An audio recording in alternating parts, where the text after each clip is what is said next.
What you doing there? You gonna do the review? Have you got this one? Alright. Go on. Don't be shy. Good day, mate. Welcome back to the Mad Tea Party, where your next toothpaste tube full of spackle is on me. Guys, it's 2019, and that means I have a very important shark-related movie to review for you. That's right. We're talking about Bait. I'll get to 47 meters uncaged. I'm just not going to give it money in the theater. That's like rewarding a dog for piddling on the carpet.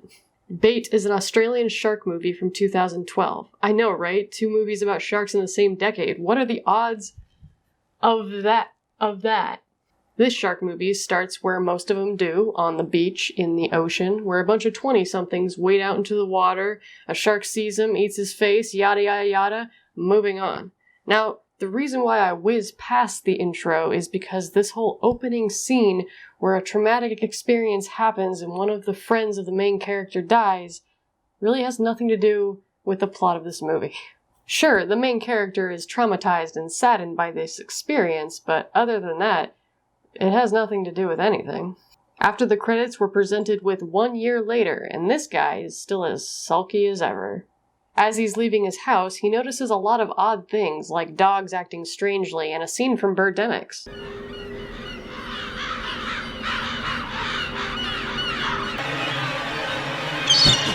He heads into a grocery store where we start to meet our main cast and the setting of the shark movie. Rabbit, you must have had one too many beers. How can a shark movie take place in a grocery store? You're right. What was I thinking? It also takes place in the parking garage of the grocery store. Anyway, this is a big day for this grocery store. So we meet Sad Boy, our main character, who's heading into work, a shoplifter who's trying to fight the man, her boyfriend, Ryan, who also works at the store, his boss, who I have a real problem with. Mostly, it's the way he talks. Paycheck? You're living in a dream world, kid. You're fired. Sad Boy's like ex and her new boyfriend, I think. There's a couple who park in the garage and just decide to spend the afternoon in the car for some reason. A real criminal whose voice I absolutely hate, and his partner who tries to rob the place. Is that everyone? I sure hope so. This is way too many people to keep track of. It sounds like a really stupid sitcom. 11 people with a range of personalities find they have to live with each other in the most unusual circumstance. They all thought it would be a simple day out at the local Piggly Wiggly until a freak wave crawls up into the city and a great white shark decides to join them. Now they've got to rely on each other to evict their new roommate or become fish food. New episodes start Friday on ABC. So this rogue wave crashes the party and kills like 95% of the people in the store and almost everybody in the parking garage except for the 2 who are in the car. Why? Because this car proves that it can withstand crushing waves as well as become waterproof afterward. Somebody help us, please! What is that, a Camry? I gotta get me one of those. Now, before this disaster started, and I'm not just talking about the movie, shoplifter Jamie despises her dad, but you know what brings family together? Being trapped in a grocery store with sharks. You want a balloon, Georgie? So, the crew all assess the situation, and the manager speaks, and from this point on, I feel like most of the lines, especially his, are really poorly dubbed. Have a listen. We can't stay here. We gotta get help. What the hell? Oh, shit. It's mostly noticeable in that guy, and it's so distracting. They know we're down here. They're gonna come for us. That's assuming there's someone still up there to come. This is all your fault. You want to run by us how a giant crashing wave that ran through the store is this man's fault? Anyway, there's a lot of slow dicking around before they realize there's a shark actually in the store with them. Once they realize this, they start yelling at everybody to get out of the water, and for some reason, this guy doesn't seem to understand how to take direction. Out of the water, now! Can't get out that way. Hurry! It's blocked. Out of the water! Quick, swim! What's going on? What's going on? Should I or should I not get out of the water? That guy dies.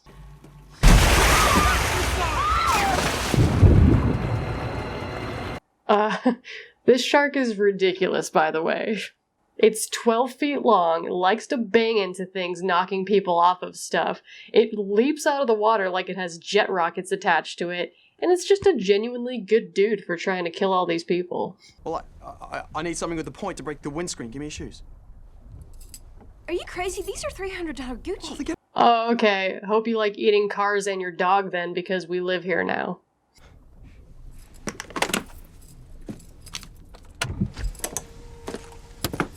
You could have done that the whole time, and yet you were sitting here complaining about not knowing how to get out of the car. Solid. Push. One shark smack and the car is still waterproof. That's just the kind of ingenuity you get from Toyota, folks. You're a cop, right? You gotta do something. As much as I hate this guy, he actually kind of has a point. Why doesn't anybody know that this cop is stuck down here, and why doesn't he have a way to communicate the outside world? I didn't kill anyone. It makes no difference. She died during your robbery, so it's your fault, you bastard. I think somebody needs to inform this guy of what your fault means, because he clearly doesn't know. Oh, dang. There's a house that caught on fire down the street, and it was caused by a faulty stove. This is your fault. A shark's only curious about one thing. It's trying to decide if we're food or not. This guy.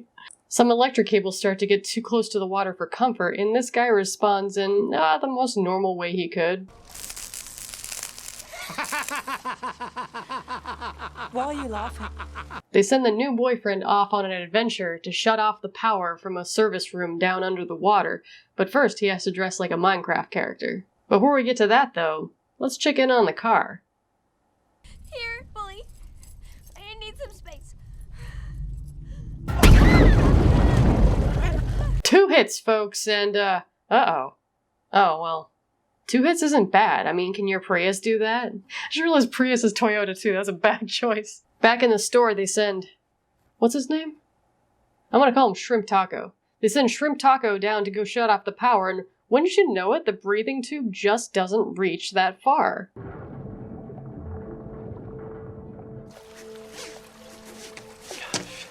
So he drops it, and instead of just leaving it down there for him, they pull it back up, making sure he's gonna die. Rest in peace, Shrimp Taco.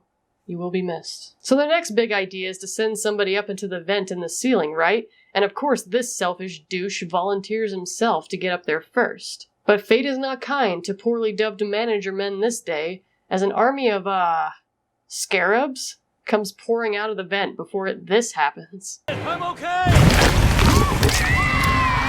I'm thrilled he's gone. Also, bonus, this idiot flies into the water like a derp. Back in the parking garage, I kind of want to bring up that this couple sucks. The girl's like this preppy, annoying chick, right? That's totally expected, it's her character. This guy, though, is the worst boyfriend I've ever seen in film. Every interaction between them, he's just being a complete dick to her. It's pretty absurd. Nothing too interesting is happening in the parking garage. Ryan is also stuck down there with them, and they just seem to keep moving from place to place, not really accomplishing anything. Then the most unnecessary death happens when the shark rams into the car, and this happens. And he's eaten. The next plan back up in the store is to hook the big fish, while this guy just continues to be a dickhead and speak in a manner that I just can't take seriously. You can't save everybody, mate. You must be getting used to that by now. Then after a bit of, I'm her father and she's just a defenseless girl and after I die I want a big strong man to take care of her, Jamie says, well fuck that, and jumps into the water to get them their hook. You keep my daughter safe. No matter what happens, you get her out of here, okay? All of that take care of my daughter after I'm gone talk seems a little overdramatic now, doesn't it? I mean, a girl can do it. There's some past relationship talk that I just couldn't care less about. Well, that was before, and I'm not into her now. Listen, kid, after what we've been through today, you should seize the blah blah blah. You're right, Mr. Man, that was some wise stuff. Tina, I was a fool. Marry me. Okay. I like that I'm a girl and I still use the overly high-pitched girl voice that guys use. Not every disaster movie needs these character conflicts jammed into them. The shark thing should be exciting enough. Nobody asked for these two ham sandwiches to fall in love. How are my PG insults, by the way? I like using food, you might notice. Why didn't it take it? After the past couple of hours, it's decided it prefers live bait. That's not how sharks work. Oh, shocker, this dip is gonna be a problem because, well, we need a problem right now. And whatever happens, happens! Do you think they told him to go nuts on this role, or is that as calm as his acting can get? Jesus. Anyway, he chucks the girl in and gets stabbed in the way that every 3D movie thought was so badass looking back then. It's like it's coming right at us. Then bait and switch, pun intended, he gets thrown in instead, and we hook the shark. They hear some tapping from the two in the garage, and this girl automatically knows it's Ryan. So the girlfriend jumps in to go find him, but uh-oh, parking garage shark is still here, knocking people off of vehicles with its big, mighty, smacky face. They discover there's a shotgun in the cop's car, and I'm not sure how guns work, but that's a thing. Hey, here's a gripe I have about every movie ever made. Humans can't see well underwater. Why does every movie ignore this fact and pretend we can all see for yards underwater? So everyone's back in the store, and the hooked shark gets free. So then this over-the-top, slow-motion scene plays out.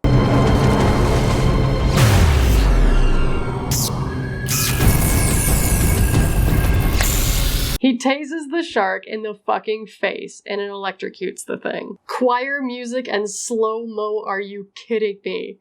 Too much, guys. Too much for your shark movie. They blow a hole in the outside and see that the world was like destroyed by the wave. It's now a full-on apocalypse situation. What even happened out here? What are these fires? Explanations? Fuck that. This is a shark movie. There are a lot of absurd shark movies that happen in locations you would never expect them to. But how ridiculous can these locations get, I wonder? Hear me out. Hey Sanders, did you finish that report? Oh.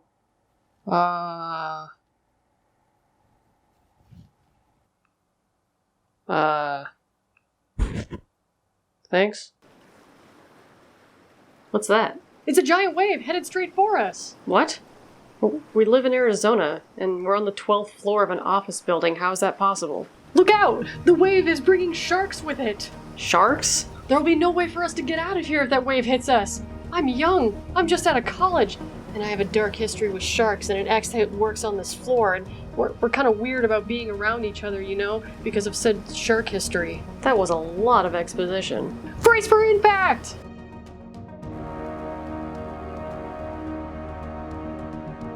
You can have that one for free, Asylum. Just send me a copy so I can review it. Dude, your necklace has been jacked up like the whole video. Anyway, thanks for joining me, guys, and please consider subscribing for more nonsensical reviews like this, as well as horror content that I put out on the weekly. Suggest more stupid movies to me, either in the comments below, on my email, my Twitter. Also, if you guys have ever heard of the Amino app, you can find me on there as well and listen to me do bite-sized horror stories that are too short for my YouTube channel. I'm not in any way sponsored by Amino, but they reached out to me and asked me to join their creators, which I think is incredible because more and more often, YouTube is letting down the horror community and Amino is picking up the slack quite a bit. Anyway, join me next week when I buy a pet shark and teach it how to tap dance. Bye.